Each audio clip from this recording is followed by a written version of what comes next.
स्वागत है आप सभी को मेरी इस नई वीडियो में। कैसे हैं आप सभी लोग? आई होप आप लोग बहुत अच्छे होंगे। इंद्रेश महाराज जी की बहुत ही अति सुंदर कथा है। ये एक कंजूस सेठ की कथा है। प्लीज़ इसे ध्यान से सुने और कमेंट पे ज़रूर बताएं कि ये वीडियो आप लोगों को कैसी लगी। एक विनोद की कथा पूज्य पिताजी अपनी कथाओं में सुनाया करते हैं। एक सेठ जी थे, बड़े लोभी, 1 रुपया खर्च नहीं करते थे। जब कभी भी त्योहार आते थे तो अपनी पत्नी बच्चों को मायके भेज देते थे उनके, ताकि खर्चा ससुर जी का हो, मुझे ना करना पड़ जाए। और तो और जब बच्चों की छुट्टियां होती तो भी बच्चों को ही पता था कि अब क्या आ रही है, वो दीपावली आ रही है, तो पिताजी नाना जी के यहाँ जाना होगा। बोले हाँ बेटा, और तो वहीं तो जाना है, खर्चा उन्हीं का ही होगा, पटाखे वटाखे हम तो लाएंगे नहीं। होली आ रही है, पिताजी नाना जी के यहाँ जाना। बोले हाँ बेटा वहीं जाओ। ऐसी स्थिति उनके, इतने लोभी। उनका एक मुनीम था, पैसे की कोई कमी नहीं, लेकिन खर्चा 1 रुपया नहीं करते थे। उनका एक मुनीम था जो उनका पूरा लेखा जोखा रखता था, और महीने में कितना खर्चा हुआ वो बताता था। वो बोल देता था कि इस महीने में 1500 रुपये खर्च हो गए। तो फिर मुनीम का सेठ जी कहते थे कि मैं तेरी तनख्वाह तुझे तब दूंगा जब तू अगले महीने में 1400 पे लेके आए, 100 रुपये और कम कर खर्चे में। इतने लोभी, 1 रुपया खर्च नहीं, धर्म के नाम पे तो बिल्कुल करते ही नहीं थे। एक दिन शरद पूर्णिमा थी, बच्चे सब नाना के यहाँ गए हुए थे। तो मुनीम जी सेठ जी से बोले, सेठ जी आज घर में हम और आप हैं, रोज घिया तोरई बनती है, छिलका वाली दाल बनती है, खा खा के थोड़ा मन भर गया है, आपकी आज्ञा हो तो आज कुछ बढ़िया बना लें। और पिछले महीने के हिसाब से खर्चा भी आपका 1200 पे आ गया है, 300 रुपया फायदे में चल रहे हो आप, कुछ बढ़िया बना लेते हैं। और क्या बनाओगे? बोले खीर बनाते हैं आज। बोले ठीक है बनाओ, तैयारी करो। अब तुम्हारा आज खीर बनाई गई। खीर में बढ़िया चावल डाले, बढ़िया दूध मंगा करके बढ़िया डाला, केसर वो युक्त करके बहुत सुंदर खीर बनाई। सेठ जी को यह था कि वाह इतनी प्यारी खीर बनी है, कैसे भी करके ऐसा कुछ प्रयोजन बने कि ये इसको नहीं मिले खाने को। पैसा मेरा, मेहनत मेरी, तो फिर ये क्यों खाए, मुझे ही मिलनी चाहिए पूरी। सेठ जी बोले मुनीम जी काम करते हैं। बोले कि आज शरद पूर्णिमा है, ऐसा सुना है चंद्रमा से अमृत टपकता है शरद पूर्णिमा को। बोले हाँ जी टपकता तो है। बोले एक छींके पर इस मटके को टांग दो, उसमें खीर रख दो, और रात्रि में ऊपर से चंद्रमा की प्रकाश में शायद हो सकता है अमृत की बूंद आ जाए, खीर हमारी और बढ़िया हो जाए। और फिर सुबह उठ करके इस खीर को खाएंगे, लेकिन शर्त एक है। बोले क्या? रात में दोनों सपना देखेंगे, जिसका सपना सबसे अच्छा हुआ खीर उसकी। मुनीम जी बोले सेठ जी आप ही खा लो। मैं क्या, मुझे सपने अपने नहीं आते। वो नहीं नहीं नहीं, बिल्कुल नियम तो नियम है, उसी हिसाब से खाएंगे। सपना देखना पड़ेगा रात में अच्छा वाला, जिसका अच्छा सपना होगा वो सवेरे खीर खाएगा। मुनीम जी बोले प्रभु क्यों जिद कर रहे हो, मैं कुछ और देख लूंगा, मैं तो, मुझे जरूरत भी नहीं, आप खा लो पूरी। देखो मैं ना बहुत नियम का पक्का हूं, हिसाब से दूंगा तुमको, तुम्हारा सपना अच्छा हुआ तुमको मिलेगी, लेकिन मेरी हुई तो मेरे को मिलेगी। मुनीम जी बोले ठीक है, तो फिर रात में यही होने दो। रात में सेठ जी सो गए, मुनीम भी अपने कमरे में चला गया। मुनीम ने रात में सोचा, बोले खीर तो मिलनी नहीं है सवेरे, क्योंकि सेठ जी इतना ऊंचा सपना देख के आएंगे जो मेरी सोच से भी परे हो। खीर तो मिलनी नहीं है, तो क्या करें? तो बोले अब जो होगा सो सवेरे देखेंगे, खीर खा जाओ रात में। और मुनीम उठ करके गया, छींके से खीर उतारी, पूरी खीर खा गया।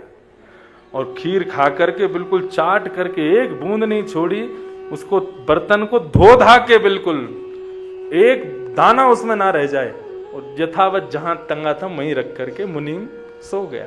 अब सुबह जो होगा सो देखा जाएगा। प्रातःकाल सुबह हुई, स्नान करके दोनों बैठ गए। छींके पे अभी खीर टंगी है ऊपर। मुनीम जी बोले, सेठ जी बोले आओ मुनीम जी बताओ, सपना देखा रात में? बोले अरे सेठ जी मैं क्या बताऊं, मैं तो बहुत बुरा सपना देखा। बोले मेरा बहुत अच्छा था। बोले आपने क्या देखा? बोले रात्रि में इंद्र आया था, स्वर्ग का स्वामी, देवताओं के साथ। बोले अच्छा। मेरे से बोला कि मैं तुम्हारे संपूर्ण जीवन के नियमों से बड़ा प्रसन्न हूं, तुम बड़े कट्टरवाद हो अपने नियमों के प्रति, धन की बड़ी रक्षा करते हो, सबसे इंद्र बड़े प्रसन्न हो गए। बोले अच्छा। बोले फिर क्या? इंद्र ने एक मखमली वो आया था विमान, उसको स्पर्श करने पर भी ऐसा अनुभव हो रहा था मानो कितना कितना कितना सुखद स्पर्श है इसका। उसमें बैठा करके अप्सराएं चमर डोरा रही थीं और इंद्र आदि सब देवता जो है मृदंग आदि बजा करके मेरा मुखोल्लास कर रहे थे। बोले अच्छा। बोले फिर मैं गया, स्वर्ग में गया, स्वर्ग में मेरी पुष्पों से स्वागत किया गया, अप्सराएं नृत्य कर रही थी, सुंदर सुंदर वाद्य बजाए जा रहे थे, ऐसी सुंदर पवन वहां बह रही थी। फिर क्या हुआ? बोले फिर इंद्र ने मुझको अपनी गोद में बिठाया और स्वर्ग का एक दिन का मुझे राजा बना दिया। बोले फिर क्या? मैं राजशाही जीवन जी रहा था, स्वर्ग का राजपाट सब देख रहा था, इतने में ही दिन हो गया और मेरी नींद खुल गई। मुनीम जी बोले महाराज इससे बड़ा सपना कोई हो सकता है? आपका बहुत सुंदर सपना है। सेठ जी बोले मुनीम तुम सुनाओ, तुमने क्या देखा? बोले मेरा सपना बहुत बुरा था भगवान, पूछो ही मत। बोले नहीं बताना तो तुमको पड़ेगा, क्या देखा जल्दी बताओ। मुनीम जी बोले मेरी रात में सपने में यमराज आए थे। अच्छा? गदा लेके आए थे। बोले और साथ में उनके 2 पार्षद भी आए थे, बड़े काले काले कुरूप, मेरे को देख करके बड़े गिड़गिड़ा रहे थे। बोले फिर क्या हुआ? बोले फिर क्या? यमराज ने मेरे पास आकर के बोला उठो। मैं उठ करके बैठ गया। बोले कमरे से बाहर आओ। मैं कमरे से बाहर आ गया। कमरे से बाहर ला करके मुझसे बोले छीके से पात्र उतारो। मैंने कहा नहीं इसमें खीर है, रात में अमृत उसमें बोलेगा। तो उनके पार्षदों ने पकड़ लिया, बोले कि तुझे अभी नरक में ढकेल देंगे हम, उतार इसको नीचे।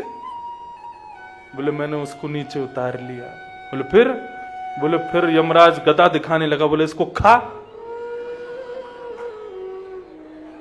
सेठ जी बोले फिर? बोले मैंने बहुत मना किया कि नहीं मैं नहीं खा सकता, अभी इसमें अमृत की बूंद गिरने वाली है, सुबह सेठ जी का सपना सुनेंगे फिर उसके बाद खाएंगे। यमराज ने मुझ में 2 गदा मारी, बोले खा नहीं तो तुझे जान से मार दूंगा। मैंने वो खीर खाई। बोले फिर क्या हुआ? बोले बची हुई चाट जा। मैं चाट गया। बोले फिर क्या हुआ? बोले फिर और गदा दिखाई, बोले इसको धो दे। बोले मैंने धो दी, मांज दी। फिर क्या हुआ? बोले इसको टांग दे छीके पे। मैंने टांग दी वहीं पे। बोले फिर क्या हुआ? बोले जाके सो जा, उठना नहीं सुबह तक। मैं जाकर के सो गया। सेठ जी बोले सच में ये हुआ था? बोले हाँ यही हुआ था।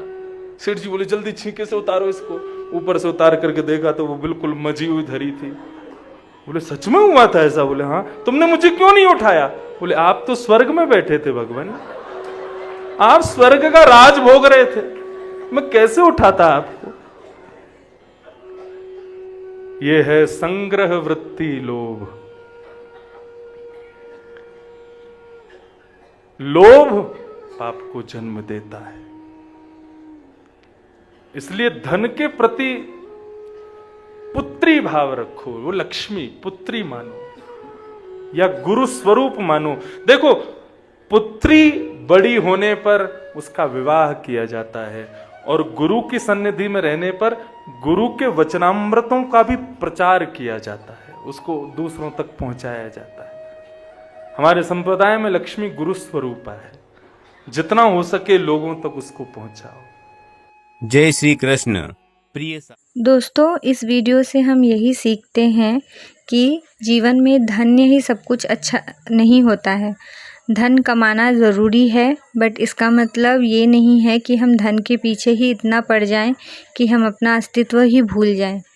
इसीलिए धन को मायने दे, बट हमारा अपना कर्म भी बहुत मायने रखता है। अगर ये वीडियो आप लोगों को अच्छी लगी हो तो प्लीज़ लाइक शेयर सब्सक्राइब करना मत भूलिएगा। बेल आइकन को भी क्लिक कर लीजिएगा ताकि नोटिफिकेशन के द्वारा मेरी वीडियो आप तक पहले ही पहुंच जाए। मिलते हैं नेक्स्ट वीडियो में। Bye bye.